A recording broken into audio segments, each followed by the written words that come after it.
Shri Gurubhyo Namaha. Welcome to our online learning initiative.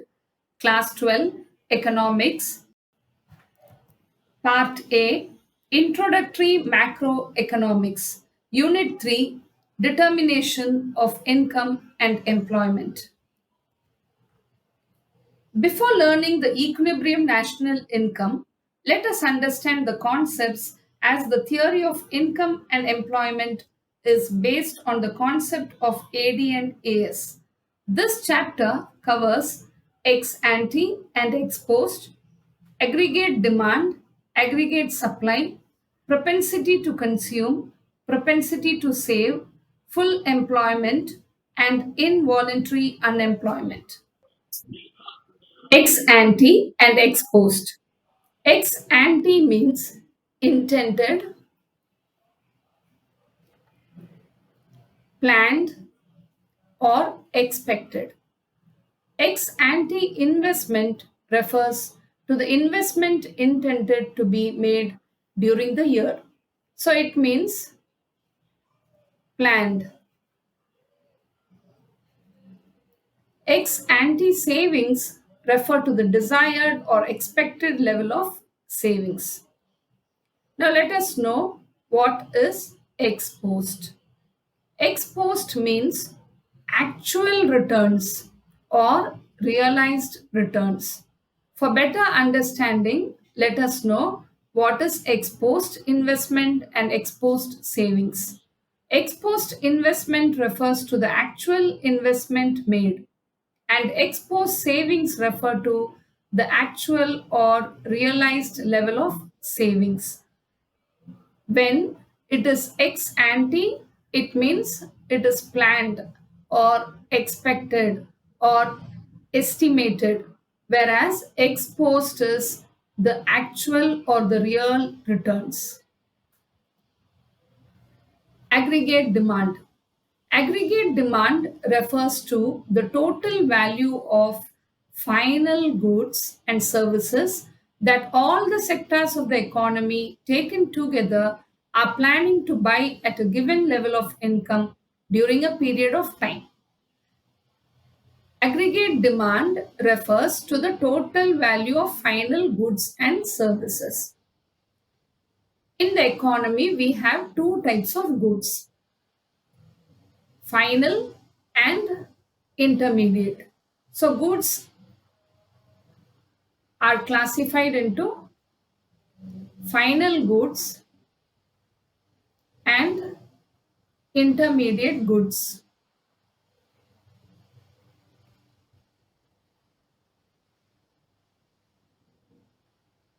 To know this concept of aggregate demand and in the determination of income and employment, we do not calculate the intermediate goods.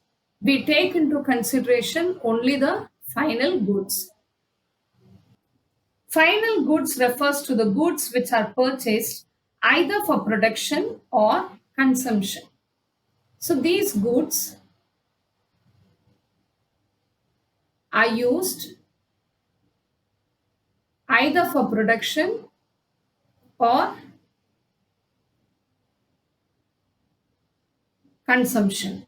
It is purchased by the producers for further production, or it is purchased by consumers for their own use. So, aggregate demand refers to the total value of final goods and services that all sectors of the economy. There are four sectors in the economy. They are household sector, private firms, government sector, and rest of the world. These are the four sectors of the economy. Taken together are planning to buy. Planning to buy means demanding. So all these sectors of the economy, they demand goods. And what type of goods? They demand final goods at a given level of income during a period of time.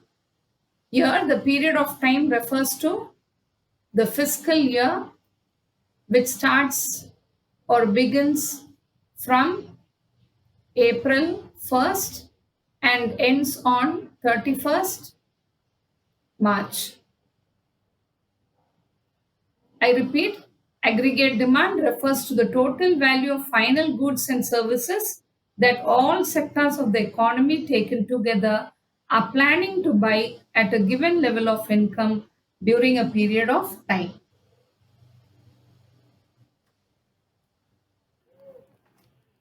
There are four components of AD.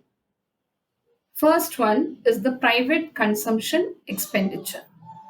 Private consumption expenditure is the planned expenditure on final consumer goods and services by households at a level of income during a given period of time.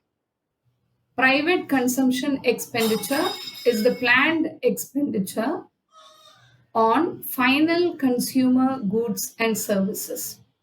There are two types of goods, final and intermediate goods. Now, these goods are final goods which are ready for consumption.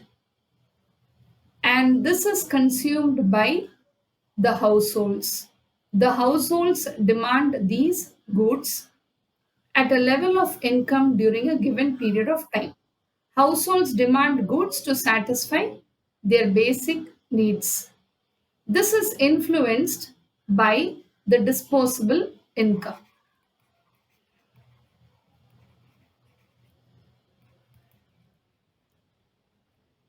To satisfy the basic needs of the households, this disposable income is very important. Higher the disposable income,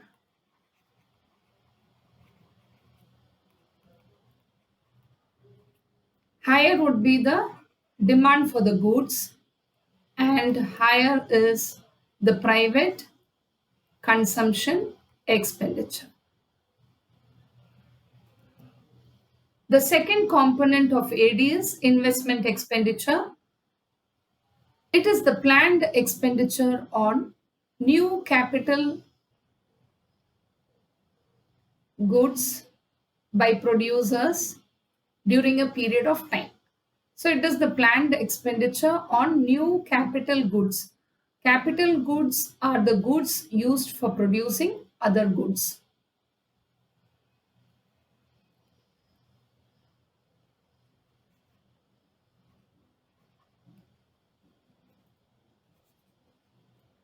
Goods used for producing other goods like machinery, building, equipment, etc. Investment expenditure is denoted by the letter I, and private final consumption expenditure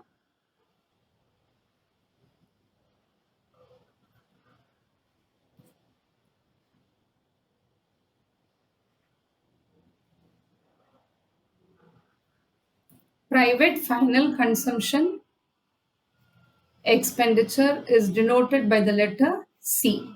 So the first component of AD is C, the second component of AD is I. This is the third component of AD, government expenditure. Government expenditure is the planned consumption expenditure of general government. So it is the expenditure of the government on providing free services to the people. As ours is a welfare economy, government provides free services and government spends on education, law and order,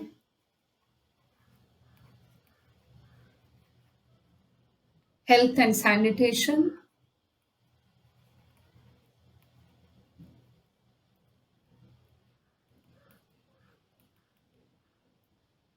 roadways, etc. This is denoted by the letter G. Third component is G.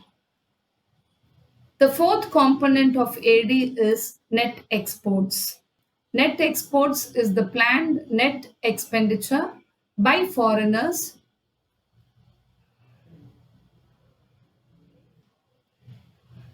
on the goods and services produced in the country during a period.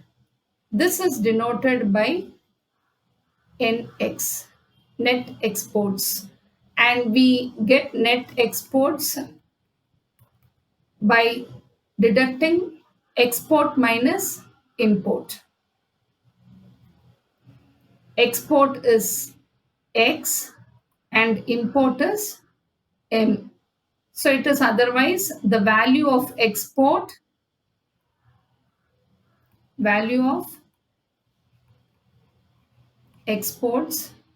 less value of imports. Net exports is the planned net expenditure by foreigners. Foreigners demand our goods and we export them to their country. At the same time, when we demand foreign goods, we have to import from their country. Net export is equal to export minus import. Hence, aggregate demand is the total of all the products demanded by all the four sectors of the economy.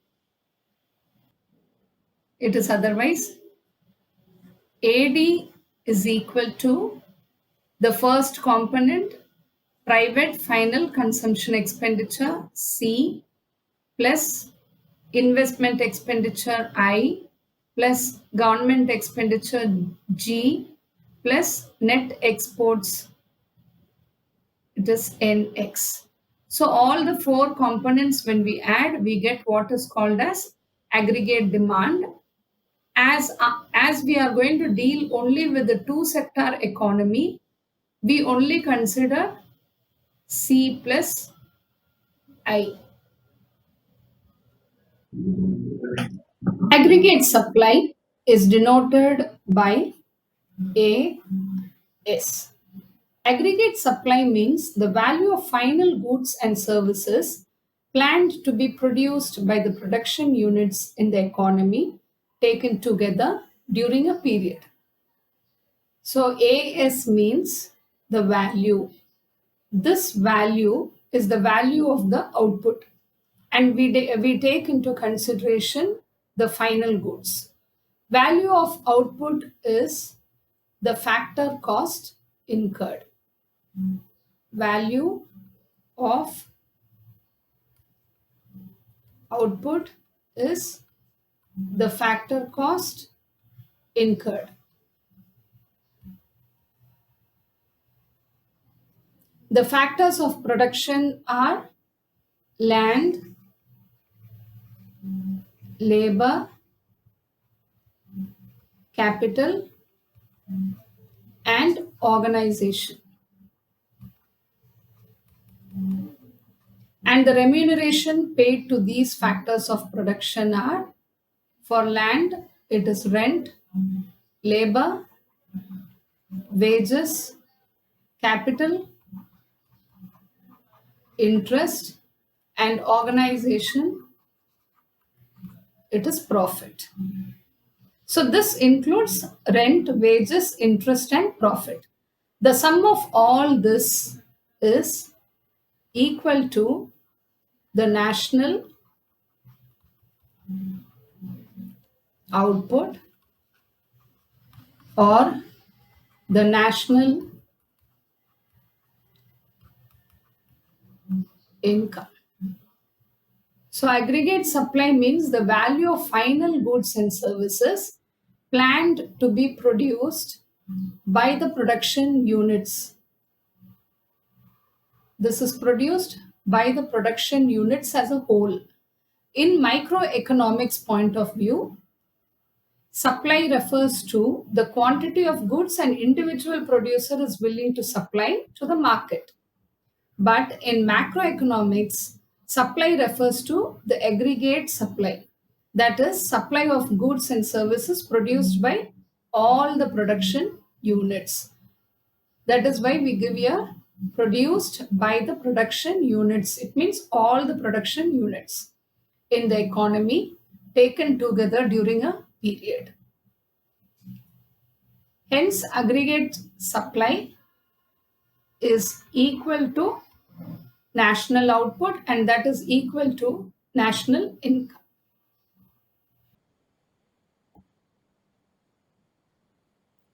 Let me now prove that AS, aggregate supply, is equal to national income is equal to national output.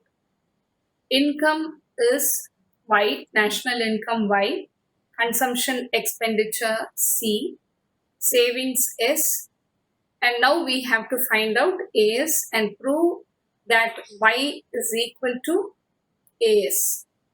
The major portion of national income is spent on consumption and the remaining is saved. Hence, national income is equal to consumption plus savings. AS is equal to C plus S. Now let us first calculate S, that is savings. Income minus consumption is savings. Now at zero level of income, there is a minimum level of consumption. When we calculate this, we get a negative saving of minus 40 as there is zero level of income. In the next one, 100 is the national income and consumption expenditure is 120. 100 minus 120 we get minus 20. 200 minus 200 is 0. 300 minus 280 is 20. 400 minus 360 is 40. 500 minus 440 is 60. 600 minus 520 is 80. So this is the savings in the economy. Let us now calculate AS. AS is otherwise C plus S. C is 40 and here the savings is minus 40. So we get AS 0 and here 120 plus of minus 20. So it comes to 100. 200 plus 0, it is 200. 280 plus 20 is 300. 360 plus 40 is 400. 440 plus 60 is 500. And 520 plus 80 is 600. Hence, we have proved that income Y is equal to AS 0 and even here AS is 0. When the income is 100 crores, AS is equal to 100 crores. So we have proved that aggregate supply is equal to national income. Diagrammatic representation of AS. The nature of AS curve or the income curve can be made very clear with the help of this diagram. Income is represented in the x-axis and consumption and savings on the y-axis. The above diagram shows that AS and Y are equal. Suppose the consumption and savings in the economy is 100 crores. Then at this level, let us see the income in the economy that is also equal to 100 crores. Hence, it is proved that Y is equal to AS. AS is equal to income. Income is also 100 crores and consumption and saving is otherwise aggregate supply, that is also 100 crores. So at any point on this 45-degree line, it is very clear that consumption and saving will be equal to income. Therefore, AS is indicated by a 45-degree line from the origin.